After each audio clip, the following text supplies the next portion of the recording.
Hello everyone, कैसे हो आप सब। आज की वीडियो में हम लोग चैप्टर पॉलिनोमियल्स की एक्सरसाइज 2.1 पढ़ेंगे। एक्सरसाइज 2.1 का क्वेश्चन नंबर 1 है, which of the following expressions are polynomials in one variable. Polynomials in one variable, variable क्या होना चाहिए, one, and which are not state reason for your answer. ठीक है, आपका फर्स्ट पार्ट है 4x² - 3x + 7। देखो variable इसमें x है, वेरिएबल तो एक ही है ना, तो ये पॉलिनोमियल्स हुआ। तो यहाँ पे लिखेंगे यस इट इज पॉलिनोमियल्स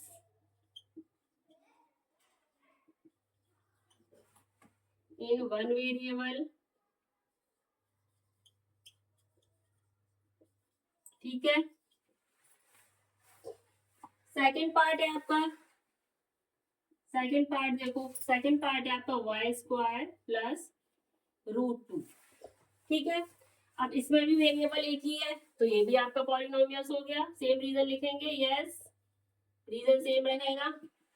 ठीक है, थर्ड पार्ट देखो, थर्ड पार्ट देखो, थर्ड पार्ट में आपका 3√t, जो आपका वेरिएबल है वो अंडर रूट में है, प्लस t√2।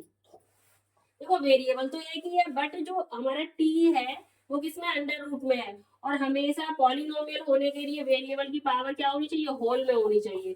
तो ये होल में तो होगा नहीं, हम इसे कैसे लिख सकते हैं, इसे लिख सकते हैं t पे पावर 1/2, और कभी भी पावर 1/2 या 1/3 1/4 इस फॉर्म में नहीं होती है। होल पावर अगर होती है तभी वो हमारा पॉलिनोमियल होगा। तो यहाँ पे लिखेंगे no, it is not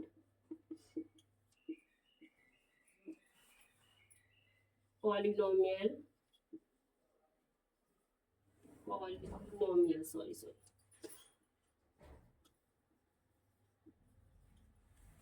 as it has not power of whole number।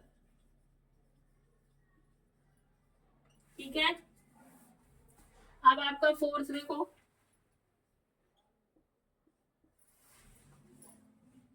Fourth part है y + 2/y। अब इसमें भी वही देखो, वेरिएबल तो एक ही है, बट जो आपका वेरिएबल है वो फ्रैक्शन की फॉर्म में है। इसे अगर हम अलग करेंगे तो ऐसे लिखेंगे ना, y + 1/y × 2। तो कभी भी हमारा वेरिएबल अपॉन की फॉर्म में नहीं होता है, तो ये भी हमारा क्या हो गया, नो।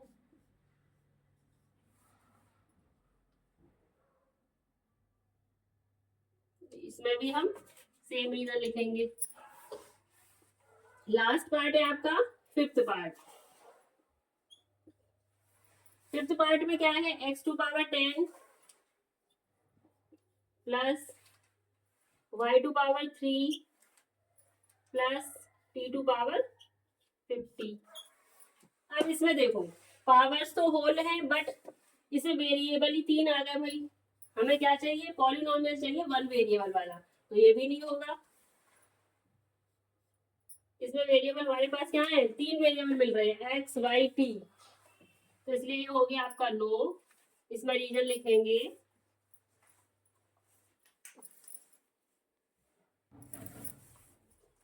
ये आपका नो हो जाएगा, उसका रीजन होगा no, it is not polynomial in one variable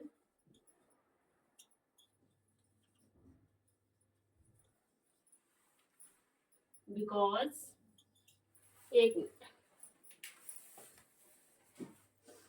because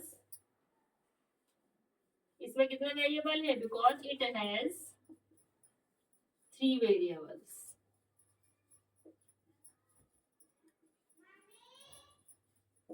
okay, now clear.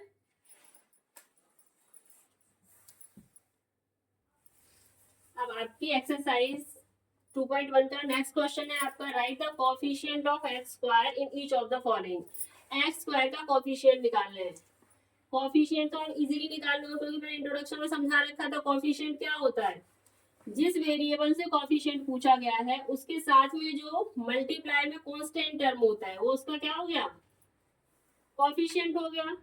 ठीक है, मल्टीप्लाई में जो भी टर्म होता है, सॉरी, मल्टीप्लाई में जो भी टर्म है उसके साथ में वो उसका कॉफिशिएंट हो गया। अब देखो फर्स्ट टर्म है आपका 2 plus x square plus x. सबसे पहले तो इसे स्टैंडर्ड फॉर्म में लिख लो। स्टैंडर्ड फॉर्म मीन्स इसकी पावर ग्रेटर से लेसर की फॉर्म में, सबसे बड़ी पावर फिर वो, ठीक है। तो इसको पहले लिखना है आपको स्टैंडर्ड फॉर्म में x square plus x, power को डिसेंडिंग फॉर्म में लिखना होता है, ठीक है। अब देखो एक्स स्क्वायर है, एक्स स्क्वायर के पास में आपको कोई मल्टीप्लाई में टर्म दिख रहा है, नहीं दिख रहा है। जब कोई भी टर्म नहीं होता है इट मीन्स वो 1 से मल्टीप्लाइड है। 1 को कभी भी शो नहीं किया जाता, क्योंकि 1 एक्स स्क्वायर लिखे या एक्स स्क्वायर लिखे वो एक ही बात होती है। तो एक्स स्क्वायर का क्या हो गया कॉफिशिएंट 1, तो लिखेंगे coefficient of x square equal to 1, ठीक है। नेक्स्ट टर्म है आपका 2 minus x square plus x cube, इसे भी स्टैंडर्ड फॉर्म में लिख दो। तो पहले आपका एक्स क्यूब आएगा माइनस एक्स स्क्वायर प्लस का 2, ठीक है। अब हमें तो मतलब भाई एक्स स्क्वायर से है, तो एक्स स्क्वायर का कॉफिशिएंट क्या है, माइनस है।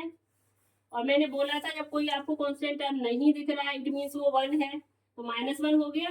तो यहाँ पे लिखो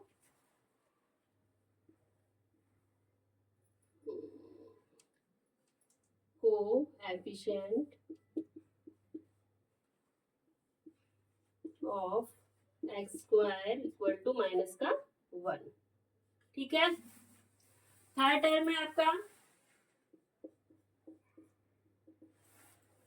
पाई upon 2 x square plus x, ठीक है। Pi upon 2 x square plus x. अब इसमें एक्स स्क्वायर का कॉफिशिएंट क्या है पाई अपॉन 2, तो इसमें लिखेंगे ऑफ,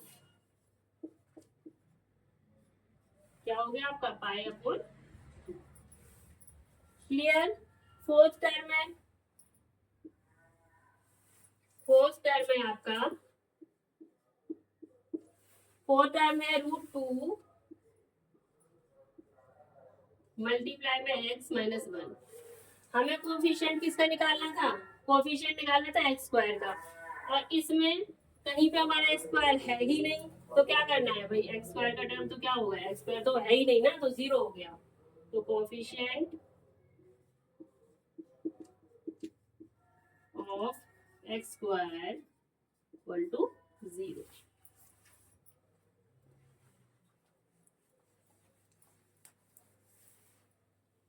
प्याज वाले को चला जाओ। अब आपका नेक्स्ट क्वेश्चन है, give one example each of a binomial of degree 35। एक बायनोमियल टर्म लिखना है जिसमें डिग्री 35 लगानी है, एंड आप मोनोमियल ऑफ डिग्री 100, इसकी डिग्री 100 हो। आप कोई भी एग्जांपल ले सकते हो अपने तरीके से, ठीक है, जरूरी नहीं है तो मैं लिख रही हूँ वही लो। बायनोमियल लिखना है आपको term, binomial of degree 35। Binomial term क्या होते हैं, जिसमें 2 टर्म होते हैं बायनोमियल हो गया। लिख लो 3x to power 35 -5 binomial term हो गया। आप और भी कोई एग्जांपल ले सकते हो, ठीक है, यहाँ पे y लिख सकते हो 5y पे पावर 35 प्लस का 4, कुछ भी ले सकते हो, ठीक है। नेक्स्ट है आपका मोनोमियल। मोनोमियल में कितना टर्म होता है, mono means 1 term of degree, इसमें डिग्री कितनी लेनी है 100, बस डिग्री का ध्यान रखना, जितना बोल रहा है क्वेश्चन में वही लगानी है। तो आप यहाँ पे ले लो 2x टू पावर 100, ठीक है, सिंपल सा क्वेश्चन था।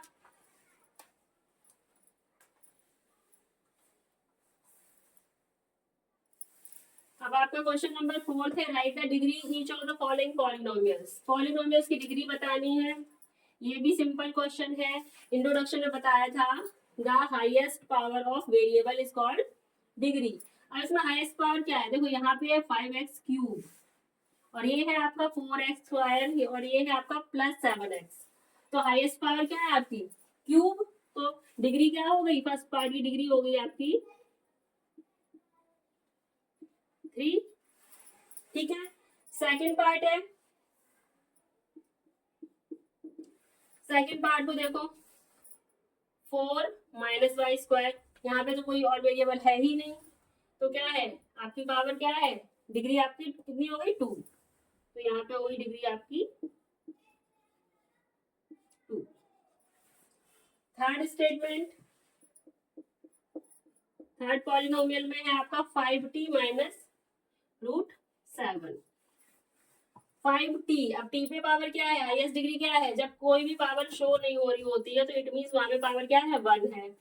लीनियर इक्वेशन है ना आपकी, लीनियर पॉलिनोमियल में डिग्री क्या होती है 1, तो ये आपकी डिग्री हो गई यहाँ पे 1। लास्ट आपका क्वेश्चन 4। अब देखो यहाँ पे सिर्फ कांस्टेंट टर्म दिख रहा है, वेरिएबल कुछ भी नहीं है।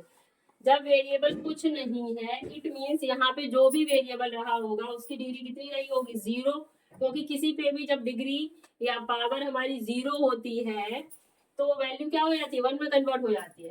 देखो एग्जाम्पल मतलब मैं समझाती हूँ। मान लो यहाँ पे 3 के साथ में x है, उस पे पावर है 0। ठीक, अगर इस पे पावर आपकी 0 है, मैंने बताया था आप लोगों को किसी भी टर्म पे अगर पावर 0 होती है तो वैल्यू क्या हो जाती है 1। तो यहाँ पे 3 × 1 हो गया, इट मीन्स 3। तो डिग्री कितनी नहीं होगी 0, तो यहाँ पे लिखेंगे डिग्री 0।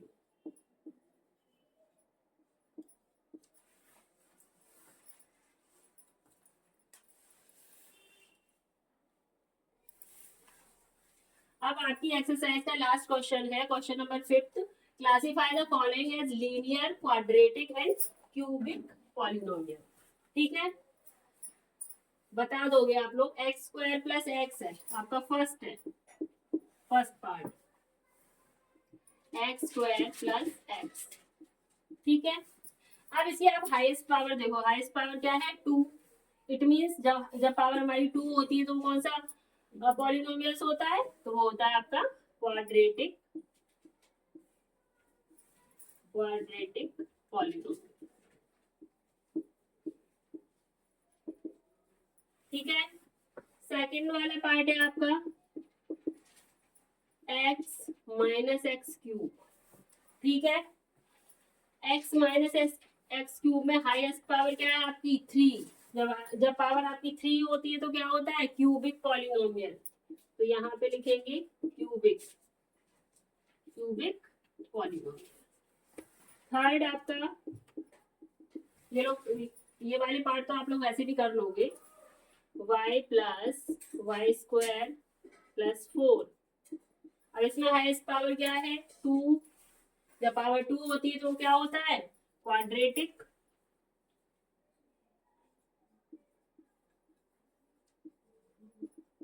क्वाड्रेटिक पॉलिनोमियल है आपका। फोर्थ 1 + x,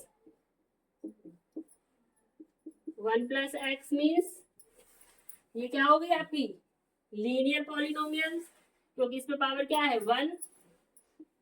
तो ये है आपका लीनियर पॉलिनोमियल। क्लियर। फिफ्थ वाला 3t, ये भी आपका लीनियर में आएगा, linear polynomial. Sixth r², sixth है आपका r²। Square means quadratic,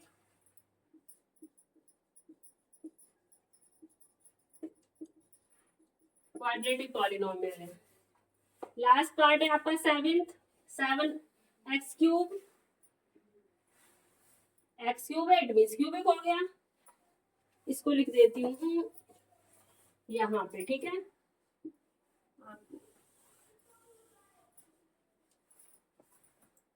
seventh part है आपका 7x³ तो ये है आपका क्यूबिक पॉलिनोमियल।